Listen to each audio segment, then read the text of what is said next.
Aujourd'hui, nous allons examiner un livre intitulé The Power of Now, le pouvoir du présent. Cette vidéo vaut vraiment la peine d'être regardée par tout le monde. Vous avez l'habitude de compliquer les choses à l'extrême, de souffrir de dépression, d'anxiété et d'inquiétude. Le livre The Power of Now vous aidera à voir le monde d'une nouvelle manière. Chapitre 1. Vous et votre esprit, ce n'est pas la même chose. Votre corps est une machine puissante équipée de tous les outils dont vous avez besoin. Lorsque vous manipulez un outil, vous devez être prudent et le ranger après l'avoir utilisé. Si vous utilisez un outil en permanence, il finira par s'abîmer. Tout cela est logique, n'est-ce pas? Cependant, nous oublions toujours d'accorder une pause à notre outil le plus puissant, notre esprit. Nous entretenons constamment un dialogue interne. Que se passera-t-il si je ne trouve pas de travail? Oh, j'ai encore oublié de payer les factures? Que se passera-t-il si je ne réussis pas cet examen? J'ai tellement faim. Que dois-je manger ce soir? Le processus de pensée continue est une dépendance extrêmement dangereuse. Oui, c'est une dépendance parce que nous ne pouvons pas nous arrêter et dire non. Pouvez-vous arrêter de penser? Avez-vous un bouton pour arrêter de penser? Si ce n'est pas le cas, vous souffrez d'une dépendance dévastatrice. Et ce n'est pas une métaphore. Elle vous tue littéralement. Trop penser ou se prendre la tête est une source majeure de souffrance, de stress et d'insatisfaction. Tout le monde y est confronté à un degré ou à un autre. Et comme tout le monde souffre de cette dépendance, nous avons fini par l'accepter comme normal. Pourtant, ce n'est pas normal du tout. Si vous rencontrez dans la rue une personne qui marmonne sans cesse, vous penserez qu'elle est folle. Mais si vous mettez toutes vos pensées en mots, vous ne serez pas mieux que lui. Si les pensées sont trop nombreuses, elles deviennent répétitives, vides de sens et négatives. L'outil qui vous a été donné commence à vous utiliser et vous devenez l'esclave de votre propre esprit. L'auteur du livre affirme que vous pouvez vous débarrasser des pensées excessives si vous accordez toute votre attention au moment présent, pour vivre dans l'ici et le maintenant. Tout ce que vous avez, c'est le présent. Vous pouvez commencer à pratiquer cela en effectuant des tâches simples. Par exemple, lorsque vous vous lavez les mains, regardez l'eau couler sur vos mains, sentez l'odeur du savon, entendez le bruit de l'eau qui coule, sentez le contact de la serviette sur votre peau. Au début, vous ne pourrez vous concentrer sur le moment présent que pendant quelques secondes. Puis, vos pensées reviendront vers le passé ou vers l'avenir. Lorsque cela se produit, observez simplement votre esprit. Ne jugez pas vos pensées, ne vous mettez pas en colère contre vous-même. Observez simplement votre esprit. Observez vos pensées de l'extérieur, comme si vous observiez une autre personne.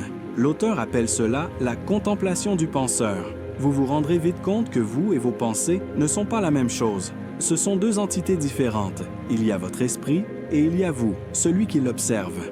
Plus vous pratiquerez le moment présent, plus vous remarquerez les tours de passe-passe de votre esprit. Il est prêt à tout pour attirer votre attention. Chapitre 2. Comment notre ego nous fait-il souffrir? L'ego est votre faux moi.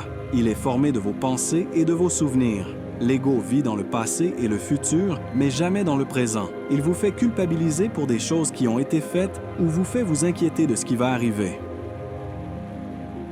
Par exemple, si vous faites une erreur au travail, votre ego vous fait penser « Comment ai-je pu me planter à ce point? Que vont penser mes collègues de moi? » Ou, à l'inverse, l'ego peut vous pousser à l'orgueil. « J'étais meilleur que tous les autres. Personne d'autre ne le fera aussi bien que moi. » L'ego cherche constamment à se défendre, à se comparer aux autres, à être meilleur, plus intelligent, plus beau. Il vous rend dépendant de l'opinion des autres. La clé pour se libérer de l'ego est de reconnaître son existence. Chaque fois que vous ressentez de la colère, de l'envie, du ressentiment ou de la peur, surprenez-vous à penser « C'est mon ego qui parle ». Peu à peu, vous commencerez à voir la différence entre votre vrai moi et l'ego.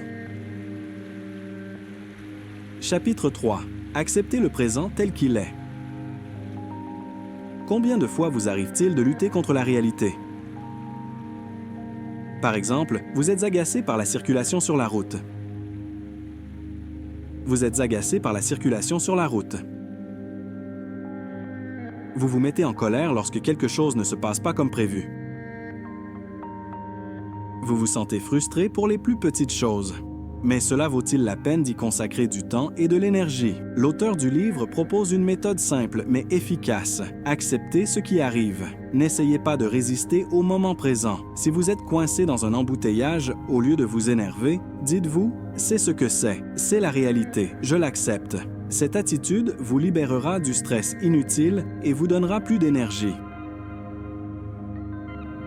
Chapitre 4. Comment trouver la joie dans les choses simples? Le monde qui nous entoure est plein de beauté, mais nous ne la remarquons pas toujours. Nous nous laissons distraire par les problèmes et passons à côté de moments qui pourraient nous rendre heureux. Essayez de ralentir et de prêter attention aux joies simples. Admirez un coucher de soleil, savourez le goût du café, appréciez la chaleur du soleil sur votre peau, vivez dans l'ici et le maintenant et vous commencerez à remarquer combien de joie chaque jour peut vous apporter. Le livre « Le pouvoir du présent » nous enseigne la chose la plus importante. Notre esprit est un outil, mais pas notre maître. Nous devons apprendre à vivre dans le présent, à accepter la réalité telle qu'elle est et à voir la joie dans les petites choses. Nous ne devons pas attendre le moment idéal pour commencer à vivre. Le moment parfait, c'est maintenant. Faites le premier pas vers une vie consciente et commencez dès aujourd'hui à pratiquer la vie dans l'instant.